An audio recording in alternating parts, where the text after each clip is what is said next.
2 years had passed since the death of my wife. She was taken from me by the ruinous powers, tempted by the slick tongue of a heretic disguised as a traveling salesman. She was given a set of bracelets that cursed her and turned her away from the light of the Emperor. At first I was overjoyed by her newfound powers. She looked happy when she was able to move objects with her mind. She claimed that she would ask 2 invisible angels to please move things around the house, and they would happily oblige. The angels never existed. This was just her way of rationalizing that she was a psyker. But then she started doing weird things, like when she explained that one of the angels really loves sugar cubes, so she would leave them out for it to eat in the middle of the night.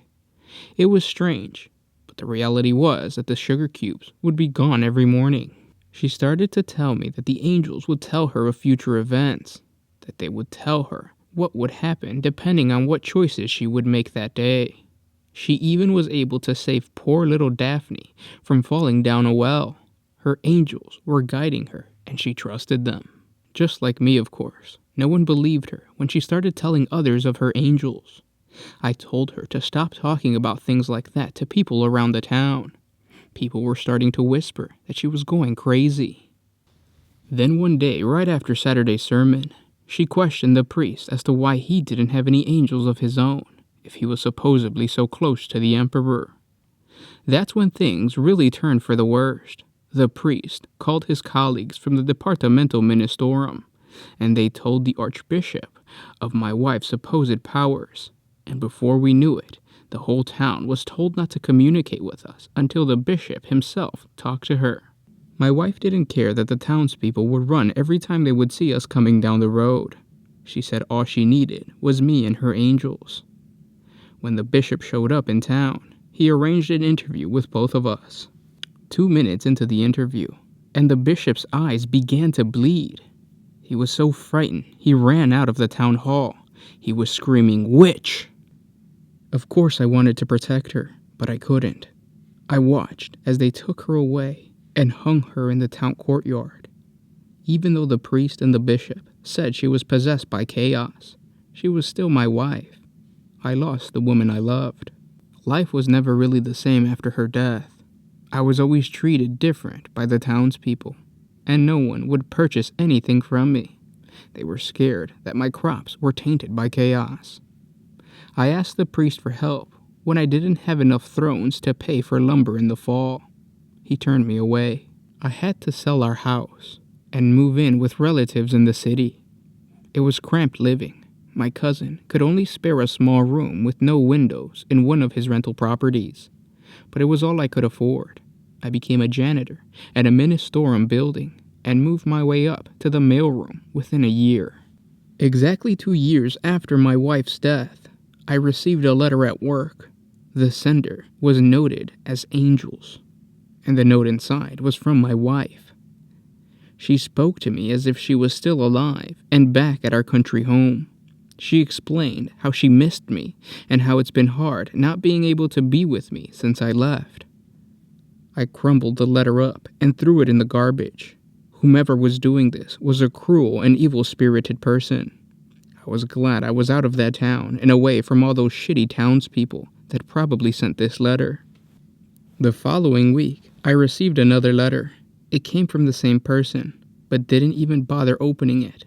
What was strange is that I felt like someone was watching me, waiting to see the expression on my face upon opening the letter. I doubted anyone was really watching. Another week passed, and another letter came. This time it was stamped as urgent. I reluctantly opened the letter, and it was her again. As I began to read the letter, it explained how my wife's angel had told her I was crumpling up the letters without reading them. A cold shiver went down my spine.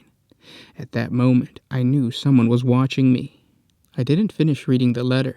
I simply folded it up and put it in my back pocket. The rest of the day, I made sure to keep an eye on everyone.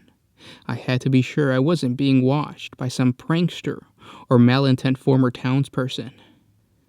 When I got back home, I locked myself in my small room and finished reading the letter. My dead wife was asking me to come back home. She said I didn't have to worry about the priest and the townspeople. She would take care of them.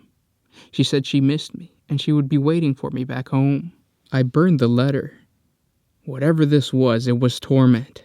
I saw my wife die with my own 2 eyes, and every letter made me relive that day. I had to remind myself that she was truly dead, and there was nothing I could do to get her back, no matter what hope these letters provided. A week later, I was sorting through the mail, hoping not to see another letter from her. And there it was. I didn't open it at all. I simply placed it in my pocket and went back to work. When I got home again, I locked myself in my room and began to read. The letter pleaded me to come back home. My wife said she didn't understand why I would burn her last letter. She wanted to be with me again. I stood in my room in silence, staring at the letter. I was not alone. The feeling of being watched was not my imagination.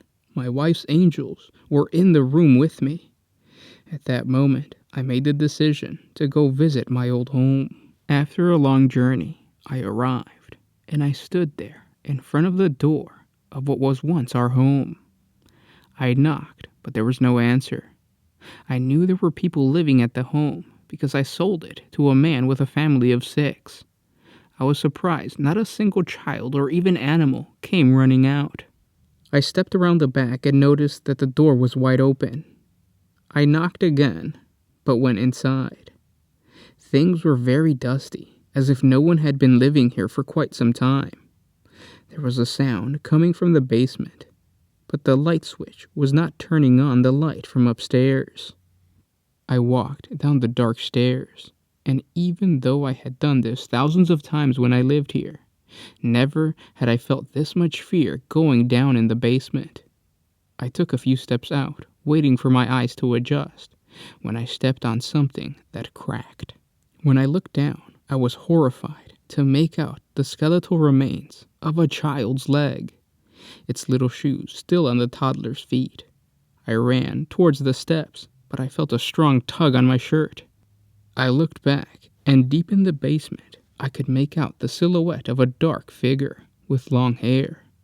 It walked towards me, and try as I might, I could not run away. I was being pushed back by some invisible force.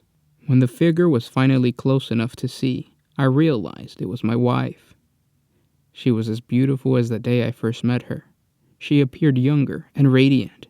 She stretched out her arms, and I hugged her as tight as I could. She explained that before her death, her angels went out and pleaded to their master to save her life. While she was gasping for air in the town square on the day of her hanging, all she could think of is the fear of never seeing me again. She was visited by a beautiful goddess who promised to save her so long as she was willing to follow her teachings. My wife accepted the offer and was resurrected on the 300th day after her hanging. But her body was horribly decayed, and the goddess explained to her that she would have to bathe in a mixture of milk and blood. The younger the blood, the more beautiful she would appear. She explained that she no longer had to eat, drink, or sleep. Her body remained pure for 6 days. After the 6th day, she had to bathe again. She explained she had sustained herself by bathing in the blood of the family who lived in our house. But now that they were gone, she needed my help to find new people. There was no way I could do what she was asking me, but if I refused, she explained she would die. She reminded me of how much I hated the townspeople and how they basically drove me out of town, and it was true. And my love for my wife was much stronger than my feeling towards those people that watched as she was taken from me. That's when I realized I was willing to sacrifice every person on this planet so long as she stayed with me for the rest of my life. She was overjoyed and told me she would get help from her angel whenever possible. The first person we sacrificed was my neighbor, Old Nam. She lived alone, so the whole thing went over pretty easily. All my wife had to do is have her angel unlock the side door. But it was strange, because my wife always talked about 2 angels when she was alive, but now she only ever mentioned 1. When I asked her what happened to the second angel, she smiled and said she didn't know. It just left and never came back. I also started noticing that she would eat sugar cubes, and it was strange because she specifically told me that she no longer had to eat or drink. When I asked her about it, she just said she liked them a lot. The idea that this woman was not my wife, but a demonic imposter that was the cause of her death, it ate at my mind.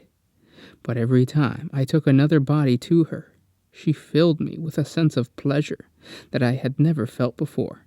I was falling deeper in love with this woman. I hope you guys enjoyed this creepypasta. When I was writing this story, I really wanted to illustrate how a demon doesn't necessarily have to be a badass, or when you think of a demon, you might think of like Kabanda or the Great Unclean One, so they're really big and they're all about world domination and spreading their patron god's filth or carnage or what have you. Even the lesser demons, they just want to fight and they're very animalistic in some ways. But there are demons that don't have high aspirations or don't have aspirations to like conquer worlds. They just want to exist in the real world and like leech off of humans, spread their own form of chaos, but in a very like simple, kind of like quiet, covert way. Now, the background or explanation of this story is that this woman developed psychic abilities, or she was a latent psyker, and she was detected by the Chaos Cultists, who gave her the bracelet, who called the two demon entities that she called her angels to her. So they were drawn to the bracelet, and they were drawn to her psychic powers. They manipulated her psychic powers to the extent where she ends up, getting killed.